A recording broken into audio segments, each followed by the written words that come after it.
So before we charge ourselves, let's talk about how the charging infrastructure is important. Is it the catalyst for EV expansion in India? That's the core question that we are going to ask now. So first, let's understand, is it what kind of charging are we going to have in India? Is it swappable model that will work, or because of the various design we have in various kind of vehicles, will it really work or not? So let's start by asking this from Anshuman. How do you see swappable model working in India? Then I'll of course ask Yuvraj to come in. I think the concept of swappable battery is gaining traction in India. This has been there, but I think it's very important to do little maths. Being an engineer, it's important. So, for a typical two-wheeler, if you go by, let's say, 80 kilometer of range, 2 kilowatt of battery, the battery pack weight comes to about, if I'm on a conservative estimate, about anything between 10 to 15 kgs. And that's the lithium ion battery I'm talking about. So the one thing is that how easy is to swap such a big battery pack. I'm talking about two-wheeler and not three-wheeler or any other if you put the energy requirement. And also is interoperability across OEMs. How do you make them agree to a standards? How do you make them swap the same battery or similar battery across architectures? Even in two-wheelers, you will have requirements of architectures. So, in some ways, it reminds me of it's again personal opinion experience of LPG cylinders that we have to swap every month or every 2 months depending on the use, and I know how uncomfortable that feeling is. So personally, I would be in favor of faster charging, better infrastructure than swapping of batteries. But that's again strictly my personal opinion. Okay, that sets the bell for you, Yuvraj. You are into the business of swapping. How are you going to deal with the questions asked by Anshuman right now? Valid questions. How can you carry those large batteries? Two-wheeler will be probably the smallest one. Truck, buses, three-wheelers, cars, and you have variety of designs. How are you going to deal with that? Thanks, Nabeel. I I think I agree to some of the points that Anshuman has rightly put out. There are challenges, and but I think the point here is about how you're trying to solve these challenges. First, I would like to brief a bit about what Nabeel initially asked. What are the kind of charging infrastructure that will work in India? I think the answer to that is not black or white. In India, we have such a diverse transport mix that none of one solution will work for all. We are a country where we have 21 million two-wheelers. We have close to a million three-wheelers, and we've got buses, we've got cars, taxis, etc. So we have to look at each of these segments and try to come up with a solution. And when I say solution, I'm looking at the overall electric mobility solution that comprises of vehicle and charging infrastructure. And we usually, and although we do battery swapping, but the presentation which I usually give mentions about what are the applications where charging works and what are the applications where swapping works. Let's take example of a personal car. Now, people in India, the average kilometers covered in a personal car is 30 kilometers across, and this is universally. It's around 30 to 40 kilometers per day. So for that, you don't need battery swapping infrastructure at all. All you need is a home charging system, and you might need a public charging system for those emergency situations.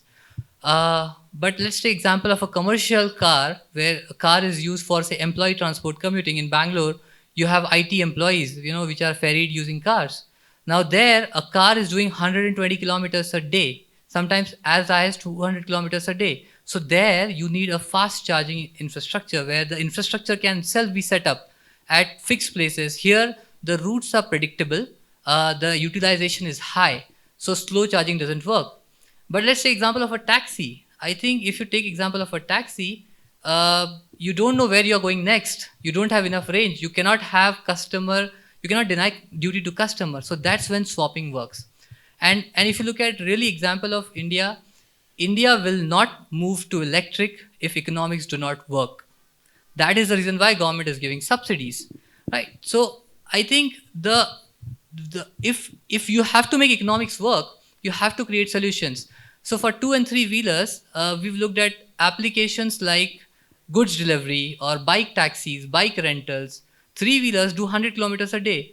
So in those applications, battery swapping make a lot of economic sense, and that is where we believe swapping will work. And to address the challenges of interoperability, which was asked, what we've done is we've created a plug and play system, and we believe standardization has to happen if you have to reach economies of scale. You look at any industry across the globe. If you do not have economies of scale, you don't make money, and for that you have to standardize it. But you can customize some of those things using a layer of software. There are modular batteries. The architecture can be open. Just take example of Android. Android is one standard system across billions of devices, right? And along, but Android offers customization. So there is a layer of software that an MI adds, or a OnePlus adds, or a Samsung adds, right? And it works very well. So imagine if every OEM or every phone maker had a different OS, how difficult it would have been. So if Android can work, if Microsoft Windows can work, as a standard, so why not a standard in batteries, and which can be adopted? So I would beg to differ here. Software is completely different from what hardware is, because I'm talking about hardware also here. I would like to bring you here, Nikhil.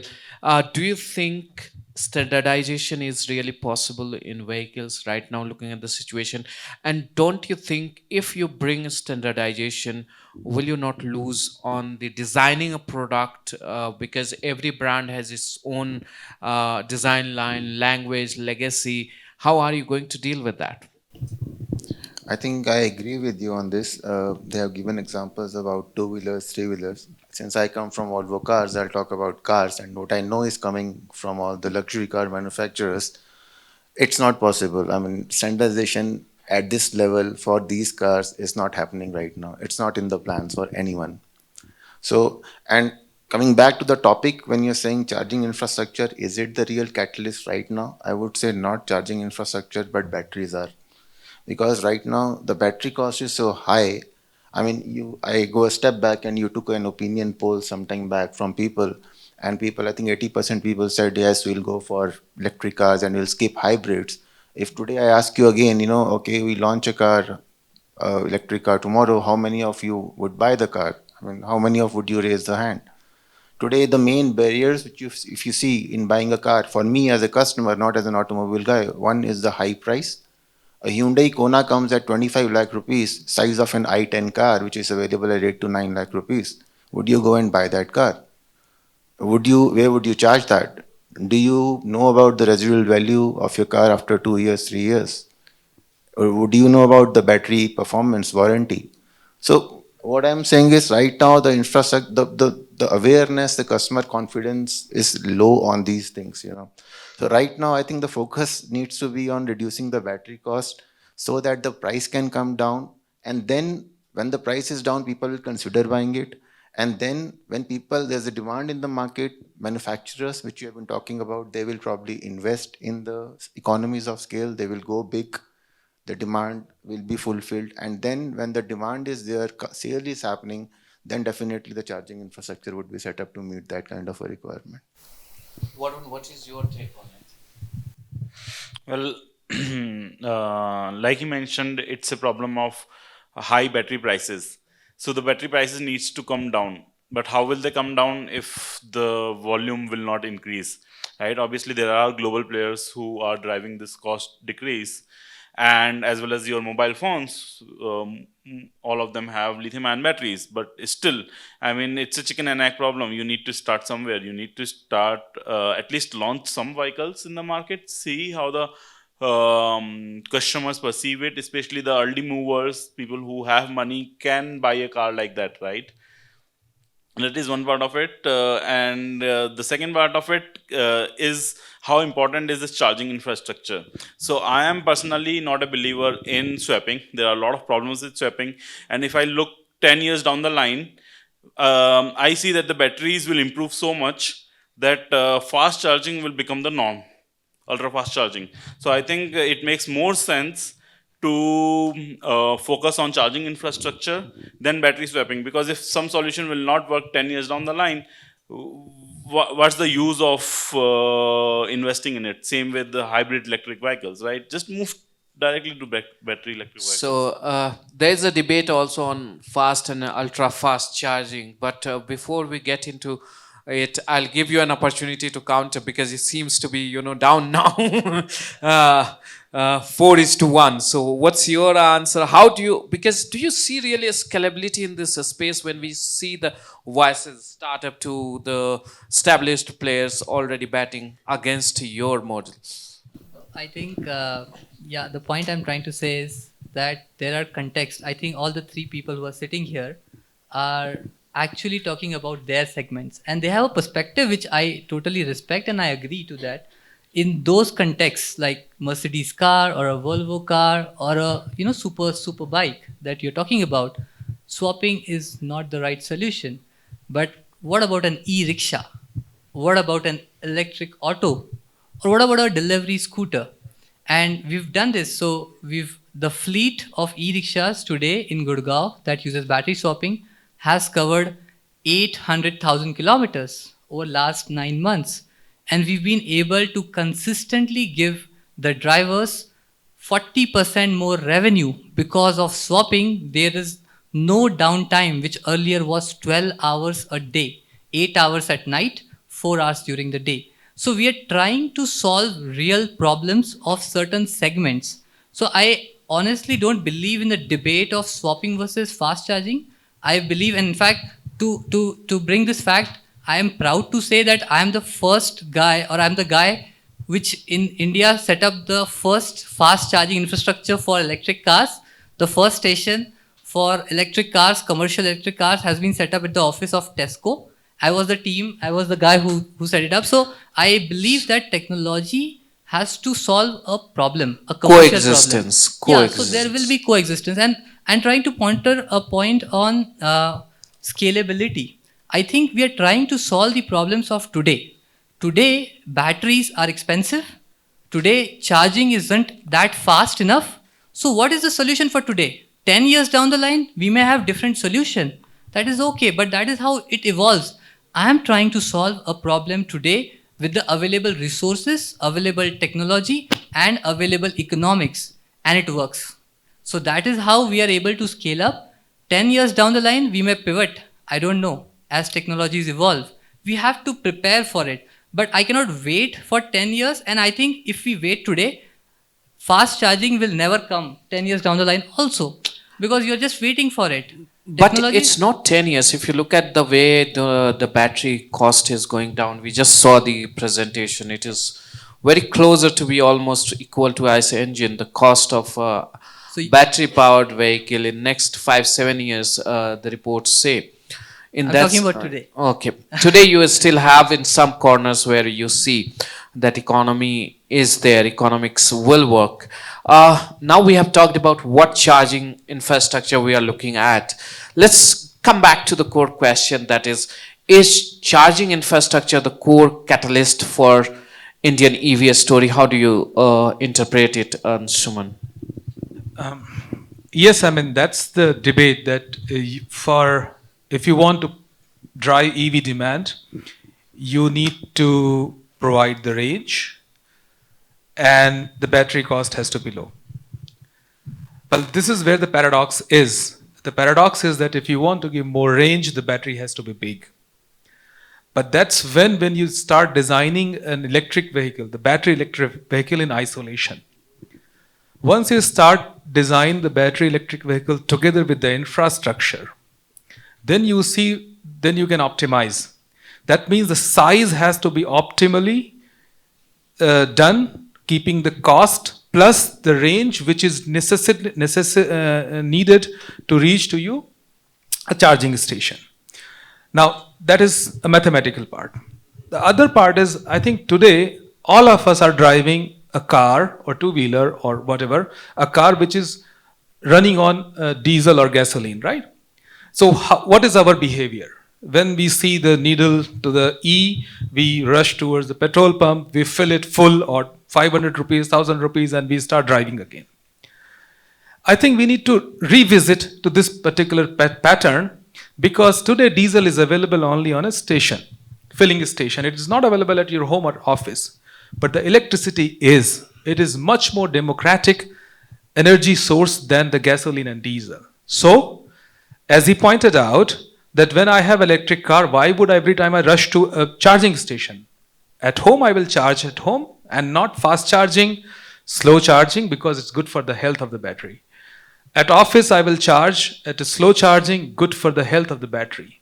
And I will not charge the car when I'm driving the city 30 kilometers per day, 40 kilometers per day, 100 kilometers per day. I will not charge my car. When I'm driving from here to, let's say, I don't know, Dharwad, in between, I will stop and I will charge it ultra fast. And that would happen once in a 2 month, once in a 3 months. And that is acceptable to the battery. Second thing is, today when we are charging, when we are refueling the car, probably we are just standing. Especially in Europe, what happens here, of course you have help, but in Europe or America, where you go, you have to do it on your own and you have to stand there till it is filling. You can't do anything. Once it is done, you go, pay, and then probably buy a coffee or something, whatever you do. But with charging, what happens even today in India, government is putting in the policy that charging, the payment has to be digital. So when you put a car on the charge, just go out. You don't need to stand there and monitor because everything will be taken care digitally. So you see, you have to imagine the user's behavior. How will it change? And it will be different. And in that case, if the 10-minute stop charging time, nobody would mind waiting with a coffee or something else. I think, so this way, infrastructure definitely, but the way we are designing electric cars of the future will also be a big enabler for the demand. Otherwise, we will not be able to start anywhere, whether we need a bigger battery, whether we need infrastructure. I think we need to start thinking about user of the future, drivers of the future. How will they drive? How will they own? Where will they charge? So that's very beautifully put it. How do you see it, Yuvraj? Yeah, I think charging infrastructure is I believe it's an important part of the overall e-mobility solution. While it's always seen, vehicle is always seen as a hero, but given the context that we have in our country, we have been driving, or everyone in this room has seen cars since their childhood. I mean, most of you. And you have taken it for granted that petrol pumps are there. For charging infrastructure, that kind of ecosystem needs to be imagined in a different way, where for say for your personal electric car, you have to imagine that refueling is at home. And it's more of like a behavioral change. But as he rightly mentioned, that there has to be some public charging infrastructure that is more to cater to the range anxiety that people have, that what happens if my range is reduced to a certain extent. So you need to set up public charging infrastructure that can give that emergency charge. See, people are always planning for the worst case. There will be 2 people in the family, they'll buy a 3 BHK considering one of the time a guest will come. So is that case that people will always plan that I want to ensure that I never run out of my resource when I am in an emergency. That is what range anxiety is all about. So that public charging infrastructure is important to make people culturally be comfortable with electric vehicles. And then there is something which is very, very functional for like for swapping. Swapping simply enables particular use cases, like for example, goods delivery or bike taxis. So for those use cases, charging infrastructure is an enabler to increase the utilization of those assets. Right? An auto rickshaw, if they want to drive 24/7, today they can do it with CNG. They can never ever do it with fast charging, but they can do it again with swapping. So that is more of a functional requirement for that use case. And that is how charging infrastructure should be looked at. It is going to be an important part of the ecosystem and definitely underrated when it comes to attention that government or policymakers need to pay towards its development. Even if you look at the FAME 2 policy, the amount of incentives that they have allocated towards charging infrastructure and the policy specificity and the amount of attention that is paid is lesser than that was expected or that is required. So charging infrastructure needs to be considered in all of those cases. I think if you are promoting a particular segment or mobility paradigm, then you have to ensure the ecosystem that fosters that mobility paradigm is well taken care of. So I'll like to bring you here, Nikhil. What Yuvraj is trying to say, it is also a lot to do with the anxiety that we are running into.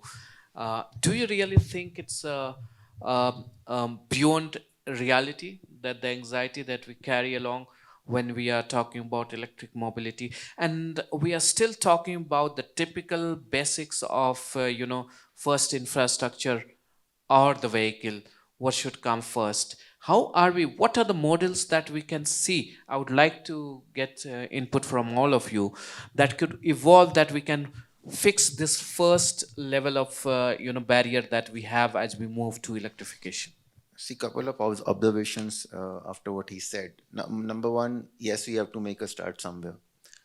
Number two, an electric vehicle is not going to be the first car or the only car in a family. That's for sure, right? So you'll keep at least two cars with you.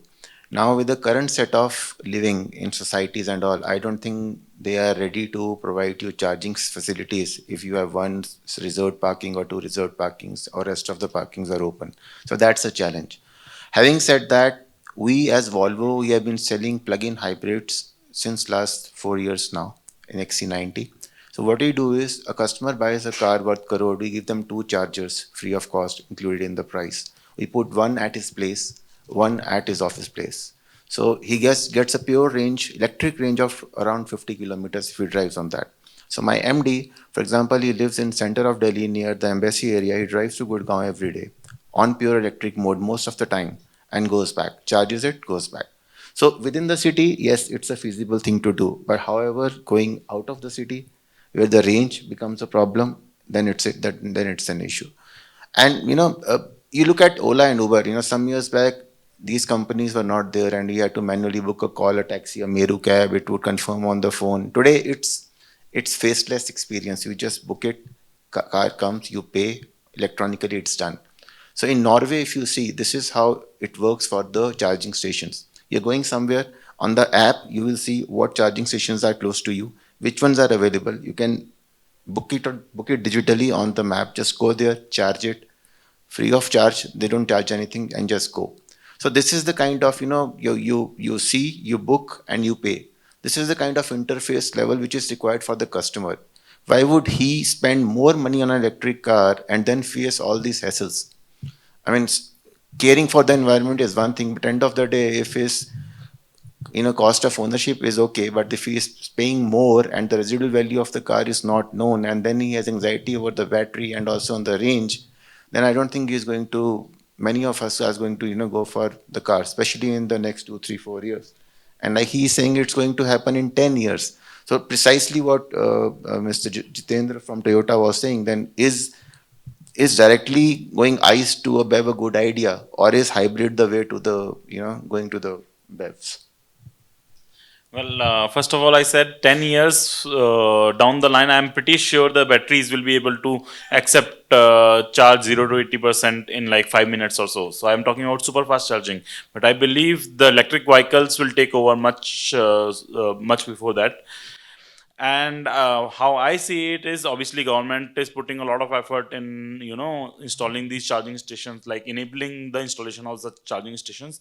But I think what they should also do is let people install charging stations, Panwala or anyone for that So matter. when you are a startup, so I just want to understand, when you were getting into this electric vehicle mode, you have a bike, right? So how much of it is you are doing, or how much is imported, and what was your key idea or apprehension, if you had some, while getting into this space, and what were the encouragements that brought you into this space? Well, to answer the first Was question, charging one of them? we are developing everything in house. The full electronic stack, including battery pack, battery management system, thermal management system, charger circuit, motor controller, master controller, everything in house. The why we started doing that was there were not many solutions available in the market at that time, and the ones which are available were imported solutions and very expensive in the category we were looking at.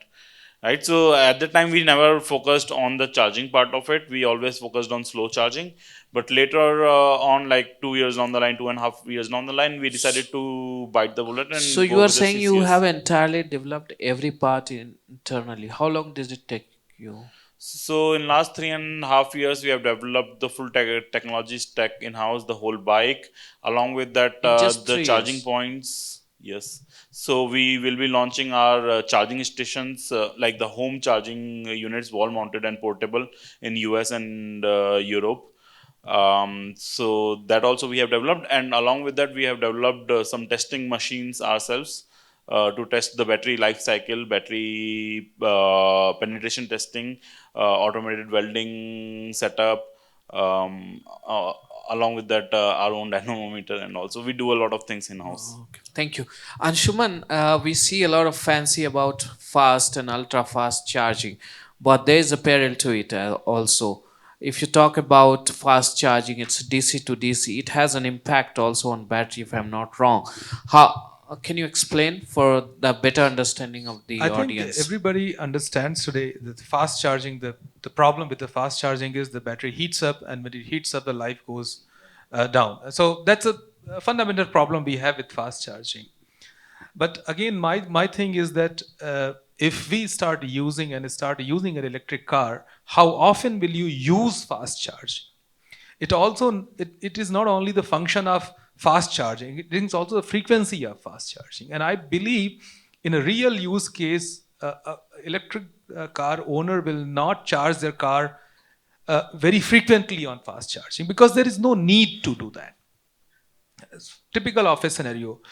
But I completely agree from the psychology point of view, that presence of infrastructure will really help. Today, if I know that there is charging station, I would definitely go in that direction because I feel safe. But along with the charging infrastructure, I think it will be manufacturers' responsibility also, or maybe they should take it upon themselves that they need to provide digital solutions. I think Nikhil talked about Norway, but it's everywhere. Where you have these electric cars now. So there are applications from OEMs. When you launch them, they will, if you say I'm going from A to B, and they will say, okay, take this route, because you would need at least one or two charging stations which are available with the fast charging availability. So these are the solutions are also important that you would need from the OEM side to the owners, so that they feel comfortable. Yes, they can. So I think that will also help.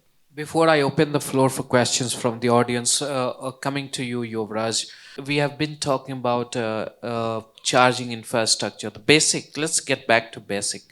What are the charging? There are standardization on charging also.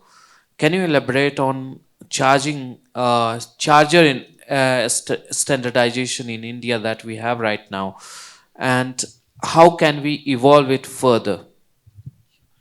So I think when it comes to standardization, there are standards that are there for the connector to the car, and I think the standardization of charging infrastructure is right now driven only purely from the car perspective. That we started with the Bharat EV standard, which was largely based on the Chinese GB by T protocol, and slowly we've kind of moved towards probably getting rid of it and moving towards the European standard, which is the combo CCS, and the Chademo Japanese standard. So I think from standardization point of view, India as a country, we have taken a stand that until we figure out our own technology, let us use what is available globally.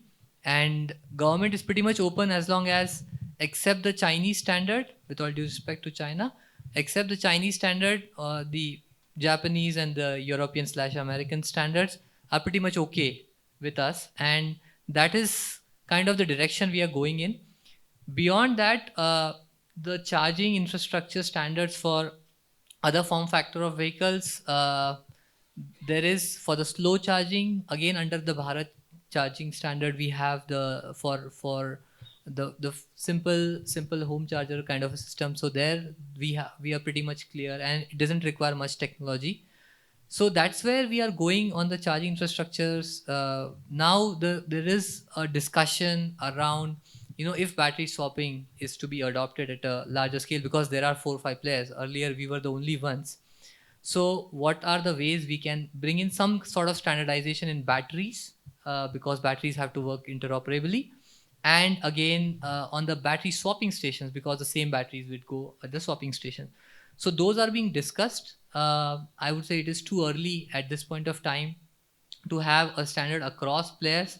I think this is a time where players need to, come out with their solution, and probably in a year or two we can arrive at what is one of the right solution for the country. We have experienced many, glacier from the power distribution side also. Do you think our grids and the power distribution companies are ready with the infrastructure to support these charging stations, both of you?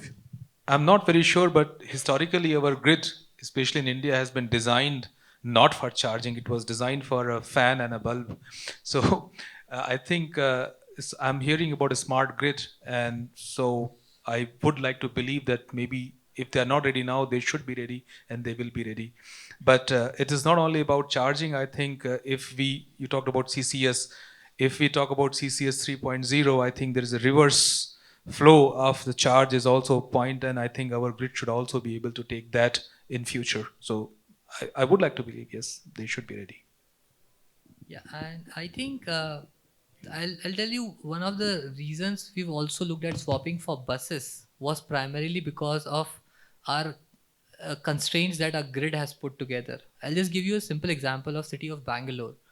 Bangalore today has a fleet of 6,700 buses, and as a city we face challenges of pollution, and our Volvo buses, with due respect to you, but they don't give good mileage. The last I heard from BMTC was it's 3 km per liter for diesel. So the target for BMTC is to reduce and move to electric. Now the challenge that BMTC faces is, imagine if all 6,700 buses go electric, and if they adopt one of the charging technologies like say ultra fast charging to ensure that the kilometers are done. Because one option was to buy a simple BYD bus, which came in Bangalore in 2013. They did trials, they loved the bus. It was simple overnight charging, which was very suitable for the grid, but the cost didn't meet because it was 2.8 crores a piece. And we don't make money even on a 70 lakh Volvo bus. We make money only on that 30 lakh Ashok Leyland bus. So that 2.8 crore was out of question. So what we did is, considering the constraints that we cannot have that kind of a bus, we have to use ultra fast charging or fast charging. Imagine if 6,700 buses, they all plug into the Bangalore grid asking for that boost charge of 1,000 amperes. Our grid will collapse. So that is where we believe some of the approaches like battery swapping, where you are using batteries of smaller capacity, you are charging them slowly, but still not having an issue of higher upfront cost, or of range anxiety, or of long recharging time, and still able to meet the operational requirement. That is where we believe some of the applications of swapping may work in favor of the current grid that we have. So, do you think it reduces the risk of any safety risk if you go to this kind of model? What is your thought on there? Yeah, swapping. I think clearly he's been pitching for the commercial segment. I am talking about the personal segment. So he is right in his own segment. I am right in my own segment. That's right. So I think it works for him. Let's the contention be there, and now I open the floor for question. Yeah, please provide the mics. So this is in support to Yuvraj. I think swapping is going to work in India very well because we had done very well with LPG cylinder. I think right now more than 99% or even 100% we run on LPG cylinders. So this is a swapping technology. So that is one thing. And second thing, India does not have place that where you can put all the buses, all the cars, commercial cars, put on charging. We don't have a parking. Where will you charge? And then we have also residual surplus energy where government wants to put in the battery. So you don't need to have create a charging infrastructure here. You can charge the battery and you can bring it here. So we can use the surplus energy. So I think charging is not the point. I think battery putting into the car is the number one thing. So it's going to really work in India, especially for the commercial segment. So this is just Again, I was saying there's no black and white. Yep. It's, it works very well for commercial. Yeah. For personal, I am proud owner of electric scooter and I use home charging. Yeah. I don't use swapping. So yeah, I'm talking about that where you have this anxiety of losing the power. Then yeah. This is Manjunath. This is to Yuvraj. In general, as per today's discussion, the overall vehicle cost for any EV, say 50% is coming from the battery. In that case, the first questions to OEMs is that they are ready to give the vehicles without battery. Okay, that would be the first question. Second, like system providers like you, Sun Mobility or Ola or Uber, is that if government makes some policy in terms of standardization of charging and batteries, are you able to make a common battery and charging infrastructure where end user can use the battery based on the rates which is competitively available to the end user? sure. So I think on your first question, there are 2 point of view. In fact, there are 2 schools of thought about OEMs. Certain OEMs believe that that I am okay to sell a vehicle without battery, and if it helps me to penetrate into the EV market faster and able to sell more vehicles, still make more money, so I'm okay with it. There are certain OEMs who believe that they want to control the entire piece of technology and they go it that way. So there is no right or wrong there. It's a strategy that an OEM applies. Can you give an example of what you are saying? Which OEM So- is in car manufacturing industry is giving So this kind of? I'll give example of our industry. I mean the industry is which the segment I am working on. So Piaggio, for example, has applied that strategy. They are okay to sell vehicles without batteries. Their electric auto is gonna be launched this month, which will be priced similar to their LPG diesel petrol auto without batteries, and it is not as expensive as a say Mahindra auto, which costs say 300,000 rupees today. So that is the strategy they have applied to compete against a Mahindra. And when it comes to, we have another OEM called Ashok Leyland, which is doing the same. For what we have done is we've created a simple plug and play kit. If they install that kit in their vehicle, if it's an electric powertrain vehicle with this kit, our solution works with them. When it comes to safety, we do take care of all the safety related to the batteries, and the vehicle along with swappable batteries and the powertrain is certified by ARAI. So as long as safety is considered, we all trust ARAI. All the vehicles that are on road are ARAI certified, and when any vehicle becomes ARAI certified, we believe it is safe for public use. Anshuman, you would be open to such kind of arrangement? I don't think so. I think this is when Mercedes owners buys a owner buys a Mercedes. I mean, there is a lot of promise and guarantee that comes with the car, and I don't think this would be acceptable. This is purely because of this market is heavily regulated, and we know that it's not only regulation, anything. I mean.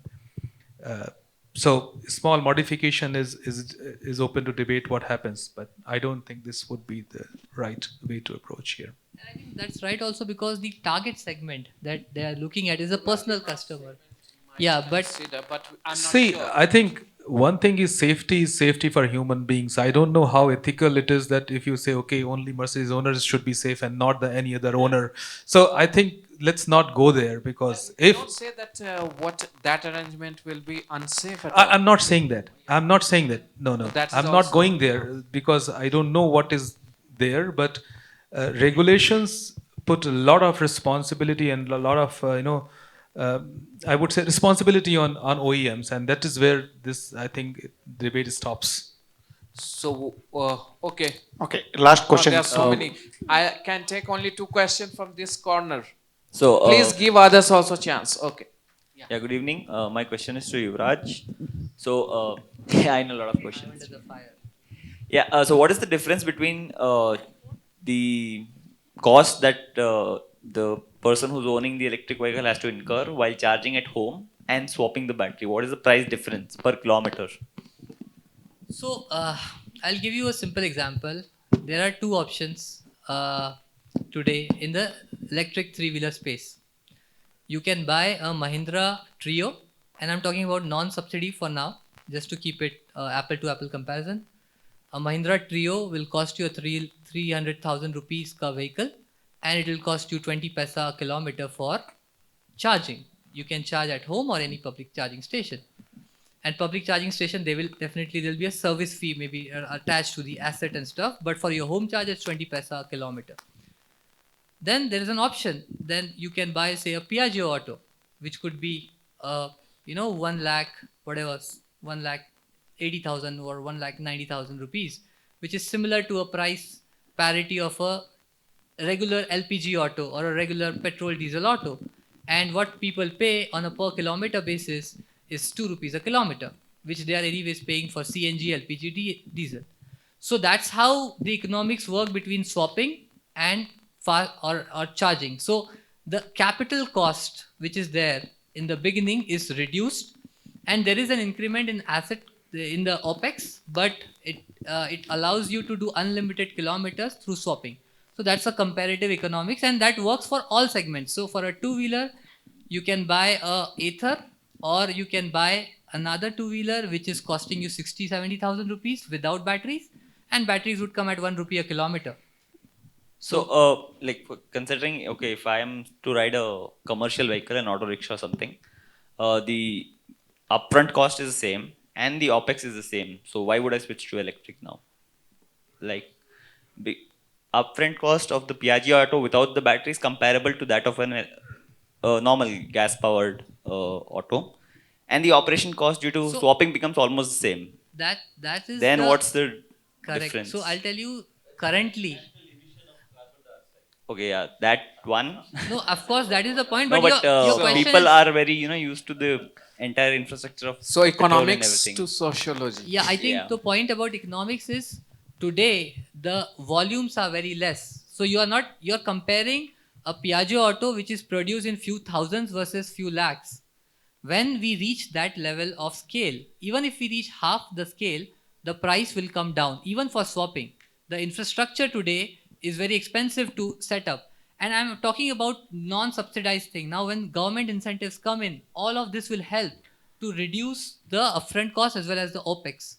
So economics is definitely a very important part of the overall equation, and we do consider that while selling our value proposition. In our case, we are able to offer a person to switch to electric without any range anxiety or without any downtime for recharging.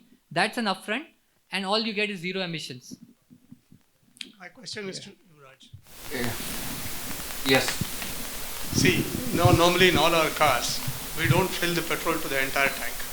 Normally fill 10 liters something, because every day we do 30 kilometers or whatever it is. Tank full can go to about 100 kilometers.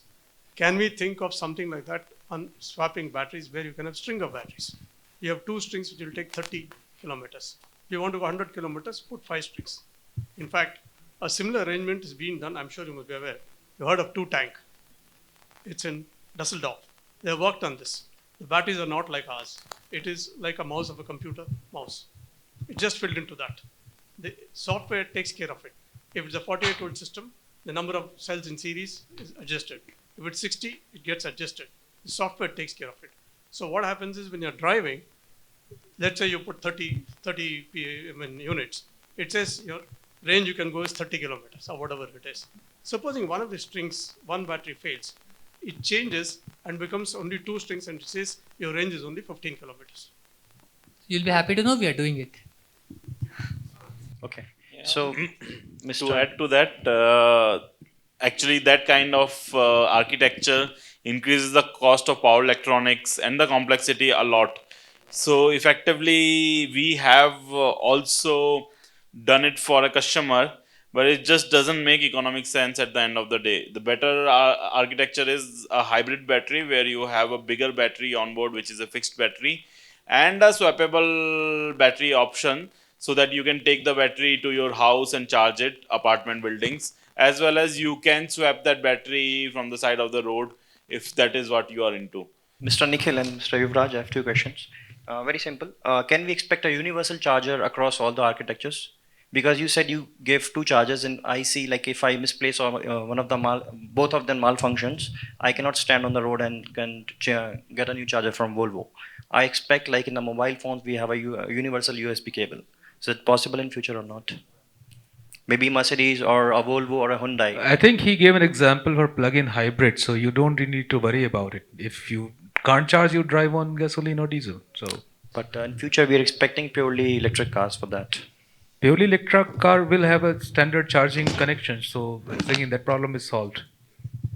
I think it's region wise. So for Europe, it's different. For Asia, it's different. It's standardized. So there should not be any problem. And for India, we are still not decided. So once it is decided, it will be It will standard. be standard. Yeah.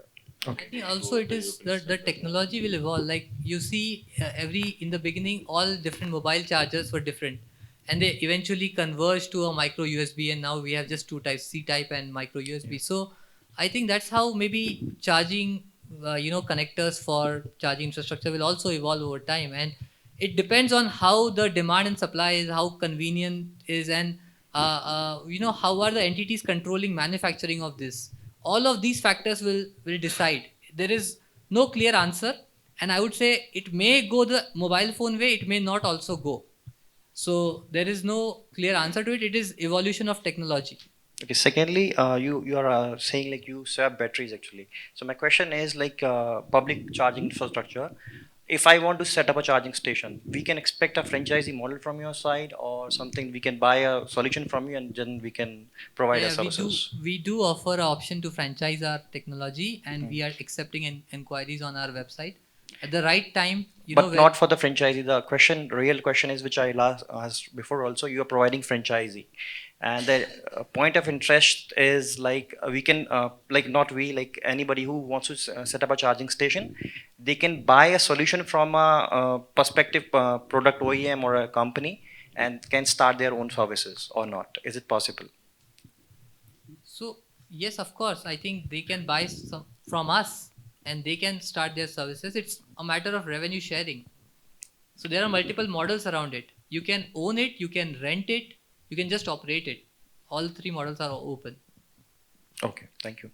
Ultimately, it should be made as simple as how we have introduced NCD. How it is simple, and there is nothing, nobody is troubled, and it should be made as simple as that. Replacement of the old bulbs and tubes with LCD. That's all. Okay, that's a wonderful note to end it, right? Thank you so much, gentlemen, for being such a nice audience. 3 cheers for the audience. They have been great audience. Thank you so much, gentlemen.